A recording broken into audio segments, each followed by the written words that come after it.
Escatologia é uma palavra que vem do grego antigo, do grego koiné, que é skatos, que é último.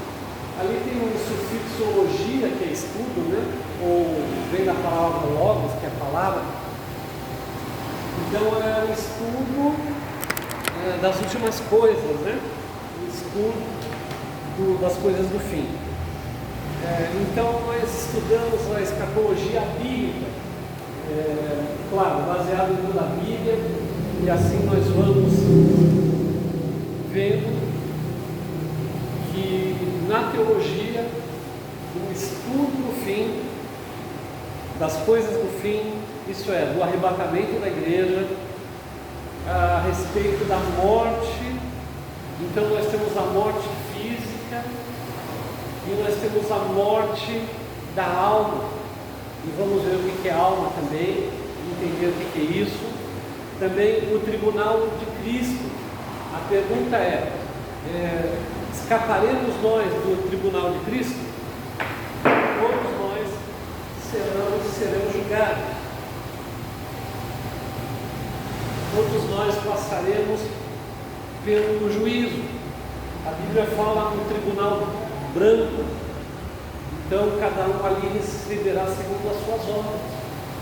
E é muito importante essa aula a respeito do trono branco, a respeito. Também vamos estudar a respeito da grande tribulação. A grande tribulação, juntamente com o milênio, que os 1000 anos que Cristo reinará sobre a terra. Vamos estudar sobre as bodas de Cristo, o julgamento final, aqui é o trono branco, os novos céus e nova terra, e o estado intermediário. O que é o estado intermediário? Nós vamos estudar exatamente o que é o inferno e o que é o seio de Abraão, o paraíso. Esse é o estado intermediário. A Bíblia diz que aquele que não crê já está condenado, ou seja, o homem que não crê, ele vai para o inferno depois de morrer. Isso é triste, porque ali já começa o sofrimento. E quando nós lemos o Apocalipse, nós vemos que o inferno, ou seja, aquelas pessoas que já estavam ali depois de terem morrido, são jogados no lago que arde enxofre e fogo. Então, nós vamos também entender o que é paraíso. E isso me deixa um pouco preocupado, porque o paraíso iriam aquelas pessoas que acreditam em Cristo. Entretanto, há de haver uma coerência entre crer em Cristo e praticar as obras de Cristo, porque Jesus falou: naqueles dias muitos virão e falarão: eu não expulsei demônios no teu nome, não fiz isso no teu nome, e abertamente Jesus dirá: apartai-vos de mim que eu não vos conheço. Então, o fato das pessoas que creem morrerem e irem para o paraíso, elas passarão ainda por um juízo. Entretanto, aquele que não crê não tem mais juízo, já está condenado, já está no inferno, e o inferno vai ser jogado no lago que arde fogo e enxofre.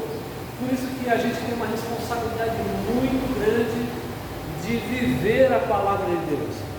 Viver a palavra de Deus é exatamente andar na contramão da história. A história, muitas vezes até dentro de uma denominação, de uma igreja. Porque a denominação, ela a religiosidade, e assim é. E muitas igrejas do passado falaram que só eram salvos quem era da Assembleia de Deus, ou da Igreja Batista, ou da Igreja Presbiteriana. E existem igrejas que abraçam uma doutrina que ela é muito perigosa. Ela diz que uma vez salvo, salvo para sempre. Então, se eu estou salvo, eu não preciso me preocupar com a santificação.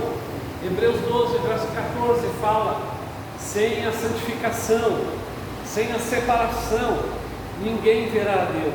E hoje nós vemos muito crente que é chamado em certas igrejas, por certas doutrinas, como crentes carnais. É aqueles que até creem em Jesus, creem em Deus, creem nas coisas de Deus, mas vivem na carne. E a Bíblia fala que aqueles que estão na carne não podem agradar a Deus. Próximo slide, aqui nós temos um slide que vai nos indicar, é interessante, aqui à esquerda, a eternidade passada. Eu quero lhe explicar o que é eternidade passada. Eternidade passada foi aquele momento em que um querubim da guarda, ungido, ele criou uma rebelião no céu. E ele falou que ele seria semelhante ao Altíssimo. E Miguel e os seus anjos o precipitaram no céu. Vai entrar hoje uma novela que parece que eles caem lá do céu e caem que nem bola de fogo, mas eles são espíritos. E parte de estudiosos ainda dizem que ali em Gênesis, quando eles caíram, eles destruíram a era pré-histórica. Então vai aparecer na novela lá esse pensamento, né? Vão ter dinossauros que vão ali morrer por conta que está Satanás e os demônios que o seguiram, que caíram lá do céu, precipitados por Miguel e os seus anjos. Louvado seja Deus. Então essa é a eternidade passada. Estava tudo bem, imagina. De repente, o coração da estrela da alva ficou muito grande, o ego cresceu bastante, e houve essa batalha no céu. E houve também Deus criando os céus e da terra e de tudo que neles há. E é interessante, meus irmãos, que nós podemos olhar para a Bíblia e nós vamos ver Deus criando os luminares, Deus criando os mares, Deus criando os rios, Deus criando os animais. E os animais Deus chama de alma vivente, assim como o homem. Mas a diferença do homem para um animal, para o leão, para a ovelha, para o cachorro, para o lobo, seja qual for, é o espírito. E nenhum dos animais Deus soprou do vento, o ruach do hebraico é espírito, nas narinas de nenhum animal, mas somente do homem. E o homem tem essa porção de Deus chamada espírito. Ora, o animal, que nós chamamos de irracional, ele tem corpo diferente do leão, da ovelha, do cavalo, do dromedário, e assim vai. Ele tem alma. É interessante que um animalzinho, ele chega a pensar. Alguns falam assim: puxa, mas como é inteligente esse meu animalzinho aqui, como ele é, né? E é verdade. Por quê? Porque a alma do ser vivente, ela é a sede dos pensamentos e de emoções. Tanto é que muitas vezes um cachorrinho doméstico, quando faz alguma coisa que o seu dono não gosta e o seu dono briga com ele muitas vezes chega até a chorar, ou fica com as orelhas baixinhas, ou sente medo, ou fica constrangido porque sentiu. Então temos o sentimento que o homem tem, lógico, diferente de um animal, né? Alguns falam: não, mas isso é instinto. O animal tem instinto, mas o animal também ele tem pensamento. É lógico que não é totalmente racional como o homem. Então essa parte do animal chama-se alma vivente. A alma vivente no original, no hebraico, é nefer no hebraico, e no grego é psique. no grego fica mais fácil a gente entender uma matéria que é ensinada nas universidades chamada psicologia, psicoterapia, psicopedagogo e assim vai. Deriva da palavra mente. No grego, essa palavra aparece muitas vezes, no hebraico também. É mencionado alma na Bíblia centenas e centenas de vezes. Quando você pega aquele conjunto que gravou o Salmo 42, porque está abatida, ó minha alma, e a alma do homem, ela se abate. Há sentimentos que muitas vezes nos invadem, há pavor das coisas que acontecem. A alma, ela se sente desconfortável em situações de risco. Então tem pessoas que passam por um estresse tão grande que caem os cabelos, que muitas vezes caem até os dentes. Por quê? Porque isso é produzido pela alma. Mas o homem tem um espírito. O espírito lá na palavra hebraica é ruach, e no grego é pneuma. Pneuma é sopro. Eu queria abrir a Bíblia para fundamentar essas coisas em 1 Tessalonicenses, capítulo de número 5, verso de número 23. Esse é o primeiro texto para a gente encontrar isso que eu lhes falei. A palavra para corpo no grego é soma. Soma. 1 Tessalonicenses capítulo 5, verso de número 23. Louvado seja o nome do Senhor. E diz assim o texto. Todos acharam? 1 Tessalonicenses 5, 23.